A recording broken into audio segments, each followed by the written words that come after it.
ಪಾಕ್ಪರ ಘೋಷಣೆ ಆರೋಪಕ್ಕೆ ಸಂಬಂಧಪಟ್ಟಂತೆ ಬಿಜೆಪಿ ನಾಯಕರು ಕಿಡಿಕಾರಿದ್ದಾರೆ. ಅತ್ಯಂತ ಆಘಾತಕಾರಿ ನಡವಳಿಕೆ ವಿಧಾನಸೌಧದಲ್ಲಿ ನಡೆದಿದೆ. ನೈತಿಕ ಹೊಣೆಯನ್ನ ಸಿಎಂ ನಾಸೀರ್ ಹುಸೇನ್ ಹೊರಬೇಕು ಅಂತ ಆಗ್ರಹಿಸಿದ್ದಾರೆ.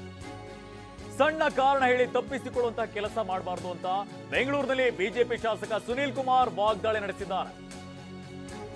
ಟಿವಿ ಜೊತೆ ಶಾಸಕ ಹಾಗೂ ಮಾಜಿ ಸಚಿವ ಸುನೀಲ್ ಕುಮಾರ್ ಅವರು ಇವತ್ತು ವಿಧಾನಸೌಧದಲ್ಲಿ ನಡೆದಂತಹ ಘಟನೆ ಪಾಕಿಸ್ತಾನದ ಪರ ಘೋಷಣೆಗೆ ಹೋಗಿರುವಂಥದ್ದು ಅಲ್ಲ, ಅತ್ಯಂತ ಆಘಾತಕಾರಿಯಾದಂಥ ಒಂದು ನಡವಳಿಕೆ ಘಟನೆ ಇವತ್ತು ವಿಧಾನಸೌಧದ ಒಳಭಾಗದಲ್ಲಿ ನಡೆದಿರುವಂಥದ್ದು. ಕಾಂಗ್ರೆಸ್ ನಿರಂತರವಾಗಿ ಈ ರೀತಿಯಾದಂಥ ವ್ಯಕ್ತಿಗಳನ್ನು ಪೋಷಿಸಿಕೊಂಡು ಬರ್ತಾ ಇದ್ದಂಥ ಪರಿಣಾಮವಾಗಿ ಇವತ್ತು ಪಾಕಿಸ್ತಾನದ ಪರವಾದಂಥ ಘೋಷಣೆ ವಿಧಾನಸಭೆಯ ಒಳಗೆ ಇವತ್ತು ಮೊಳಗಿದೆ. ನಾನು ಮಾನ್ಯ ಮುಖ್ಯಮಂತ್ರಿಗಳನ್ನು ಆಗ್ರಹಿಸ್ತೇನೆ, ಈ ಘಟನೆಯ ನೈತಿಕ ಹೊಣೆಯನ್ನು ಮುಖ್ಯಮಂತ್ರಿಗಳೇ ಹೊರಬೇಕು.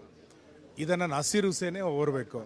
ಯಾರೋ ಒಬ್ಬ ವ್ಯಕ್ತಿಯ ಬಂಧನ ಬಂಧಿಸಿ ಈ ಪ್ರಕರಣನ ಮುಚ್ಚಾಕಿದ್ದೀವಿ ಅಂತ ಯಾರೂ ಕೂಡ ಹೇಳಲಿಕ್ಕೆ ಸಾಧ್ಯ ಇಲ್ಲ. ಕುಕ್ಕರ್ ಬಾಂಬ್ ಬ್ಲಾಸ್ಟ್ ಆದಾಗ ಅಂಥ ಆರೋಪಿಗಳನ್ನು ಅಮಾಯಕರು ಅಂತ ಇವರು ಕರೆದಿದ್ದು.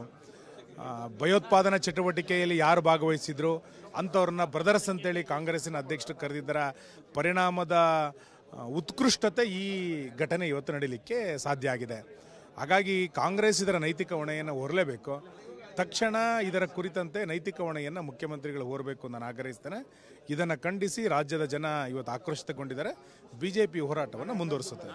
ಅವರ ಬೆಂಬಲಿಗರ ಘೋಷಣೆ ಹೋಗಿಲ್ಲ ಅಂತ ಸಮರ್ಥನೆ ಮಾಡ್ಕೋತಿದ್ದಾರೆ. ಅಲ್ಲ, ಕಾಂಗ್ರೆಸ್ ಅದನ್ನ ಹೇಳಿದೆ. ಕಾಂಗ್ರೆಸ್ ಇದನ್ನು ಸಮರ್ಥನೆ ಮಾಡ್ಕೊಳ್ಳುವಂಥ ಪ್ರಶ್ನೆನೇ ಇಲ್ಲ.